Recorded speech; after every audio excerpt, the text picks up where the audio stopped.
Hey guys, how you doing? Tom again, back with another one. I'm kind of, I'll tell you the truth, I'm cranking these out probably in the same day here, and I'll post them like one at a time or whatever, one a day or whatever for the next couple of days. But I got a chance to, I got some time today to do it, and stuff like that. Don't have a million things to do. We're going out tomorrow, Sunday. But so I figured, hey, let's do some stuff that I thought about doing. Actually, this one I made a video earlier in the week, but it was a little long. It was like 21 minutes or something, and it was just about twice as long as it needed to be. So I was like, I don't want to post that. So here goes, guys. I'm gonna try and shorten it. But this video is not gonna my typical video. I'm not gonna talk about the Philippines and all that. I guess I just wanted to talk about, and this is might be of interest to guys and girls out there who are still smoking, for example. Because I'm going to talk about how I quit smoking cigarettes, and a long time ago. It was like 1997, actually. All right, so I was 37. Right, I'd been smoking since I was about 13, 14. Like regular. Um, and I had tried quitting, previous to 1997, couple, 2 or 3 times. I think one time I lasted 3 days. One time I lasted, I think, 3 months. And then there was another time, I forget, it might have been a little bit longer than that, or it might have been less than that, but it didn't stick. The bottom line was I was too young, and I think I just didn't, you know what I mean? Like I didn't feel like I needed to or whatever. I didn't have enough sort of impetus to really stick it, with the quitting, you know what I mean, at that time when I had previously tried. So this time, what happened, like I said, I was 37, and I was sort of, I don't know, it's for starters, the cigarettes started tasting funny or bad, like, you know what I mean? It was almost like, what's going on with this? Like I'm smoking these things, and they just like had this raspy taste to it. And it's funny because I did sort of gradually wean myself in a way, because I started smoking, like I went from Marlboro Lights to like this Merit Ultra Lights, I think they were, right? And then, you know what I mean? So I kind of went to a lighter cigarette, right? And I don't know if that's why they started. I don't know if that's why they tasted bad or what. They were kind of tasting bad before that, even with the Marlboro Lights. So I had this bright idea, and it wound up being a good idea for me because it provided me with the, you know, kind of the anger, I guess, right, to sort of quit, you know, smoking. And what I did was I know I probably shouldn't have mentioned those brands. I don't know. I mean, whatever, like there's not too many companies, especially at that time, that own the different brands that people smoked. You know what I mean? There's like, it was not a monopoly, but I mean, it was like whatever. There was like probably a small handful of companies that owned all that, all the different brands. So I'm not going to go into the owner's name or whatever, but I mean, I mentioned the brand. It's just what I happen to smoke. And so so what I did was I got the bright idea. I think I called them, I believe. At that time, the internet was at the beginning of its, like the dawn of the internet, right? 1997. And I think around that time or the next year, I got my first computer finally. But at this time, there was an 800 number on the pack, on the cigarette pack, and I called it. And I talked with somebody from the company, customer service or whatever. And I told them that, and I'm not even sure, like I said, I had switched. So I can't even say the owner of the brand, you know what I mean? Like just whatever, just the owner, or the company, the customer service for that company. Called them, and I said, "Hey, could you send me a list of the ingredients that's in tobacco?" that's in your tobacco?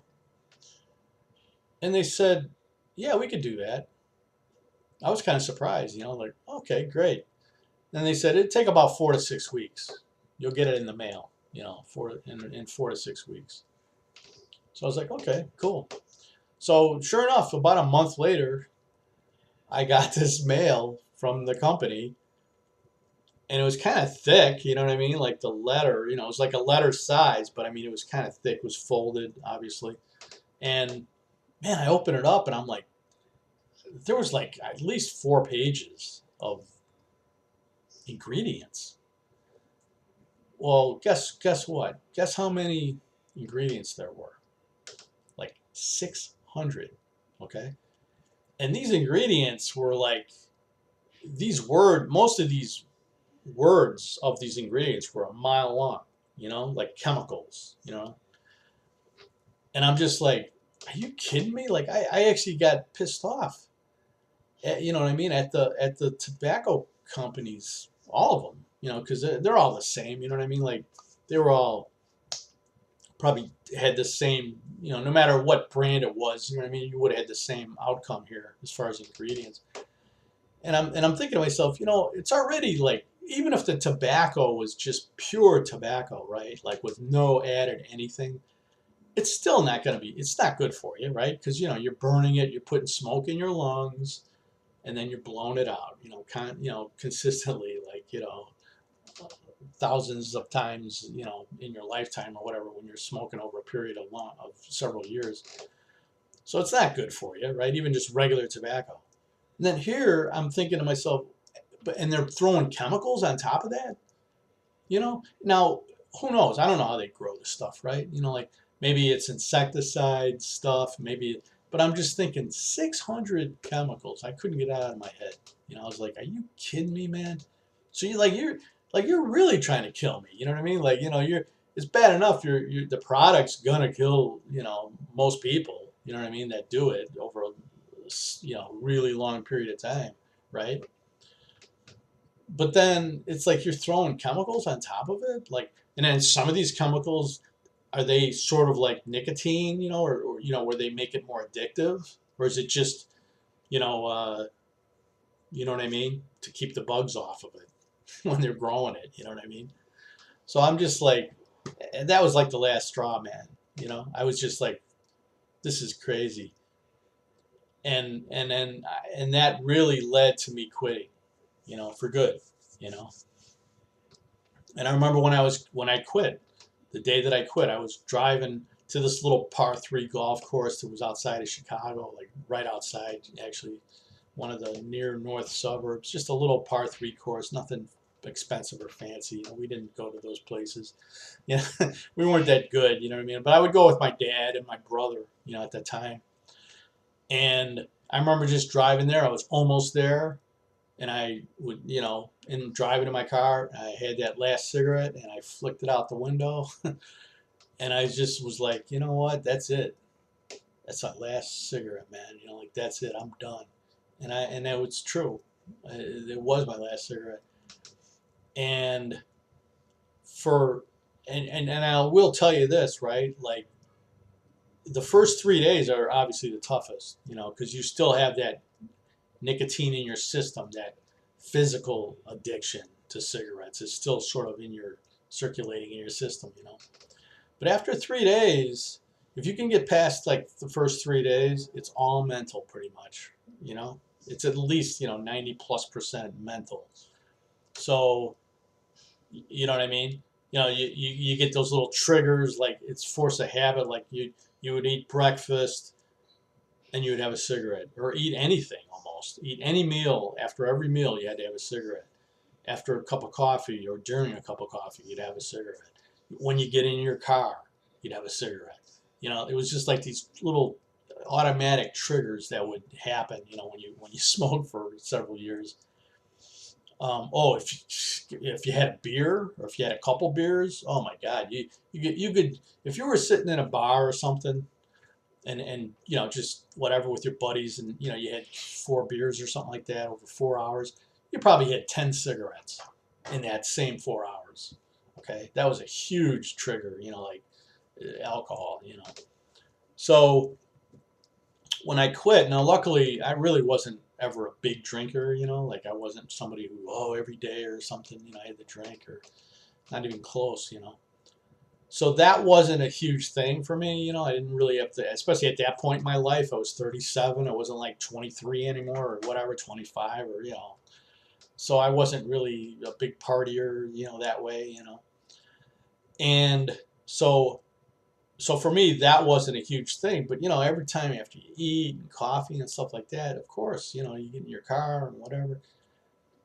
So what I did that helped me is especially, I would especially have these with me when I was like, if I went to somebody's house or like a relative or friend or a party or something like that and I knew I was going to have a few beers, I would bring these cigars. I would have like, not the little Tipperillo, you know, not like cigarette sized cigars, but not the big nasty ones either. You know what I mean? The big, you know, fat ones.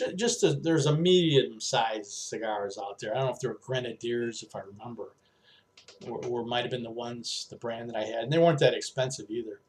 But I would bring those, right, and I would puff on them. You know, you don't inhale them. You know, they're cigars. You do not want to inhale them. But you know, you puff on them, and you know what? It takes the edge off, and it helped a lot.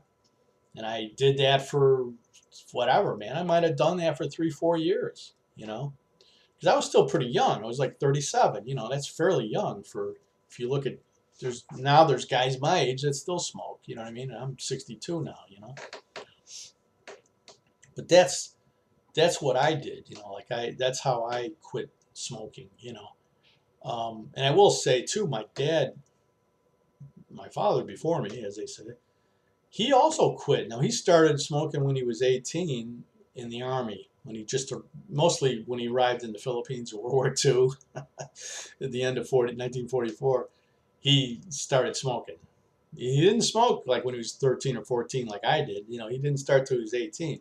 But then he smoked about 2 packs a day of a fairly mild cigarette.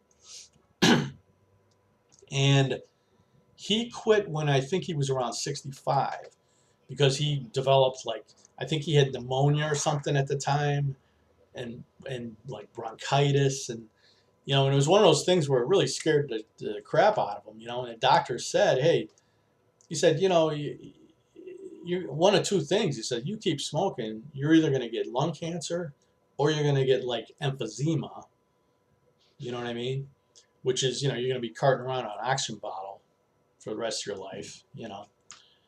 And that's if you're lucky, you know, like that's if you don't get the lung cancer and then boom, it kills you in a year, you know. You could get emphysema is like if you're lucky, you know what I mean? So that scared the crap out of him, and he quit, man, cold turkey, just like I did. You know, he just quit. He was like, and he told me, he goes, you know, he goes, it scares the hell out of you when you can't breathe, man. You know, he goes, yeah, I couldn't breathe, you know, like, because, you know, he had like liquid in his, you know, fluid in his lungs or whatever, you know, he had like it was like pneumonia and bronchitis combined or whatever. And he goes, that did it for me, you know, he goes, that was enough. And he did, he quit. Then he lived another, what, until he was 92. Okay, 4 years ago is when he passed away at 92. So, you know, so anyway, that's about it. I think I've spoken long enough about this. But it's funny though how anger, at least with me, if you channel it properly, it can motivate you. You know what I mean? Like, you know, and when you get older, you know, it's as you get older, it's easier to channel. When you're young, man, and especially a young man, you know, like anger just turns into violence usually, you know, physical, whatever. And whether it's with another person or whether it's just you hitting something, you know, I punched a hole in the wall or I did this or, you know, whatever, you know, that's it. When you're a young guy, that's kind of the type of thing that happens, you know. But as you get older, even as a guy, you know, you start getting your 30s and 40s, and then you just start to, you still get pissed off, but you kind of, you step back in a little bit and you kind of channel it better. And that's what I did, you know. So I hope this helps any of you guys out there that are still smoking and, you know, if you're trying to quit. I hope this helps you, you know. And that's about it, guys. Don't forget to like, comment, and subscribe. Have a great day. I'll see you later.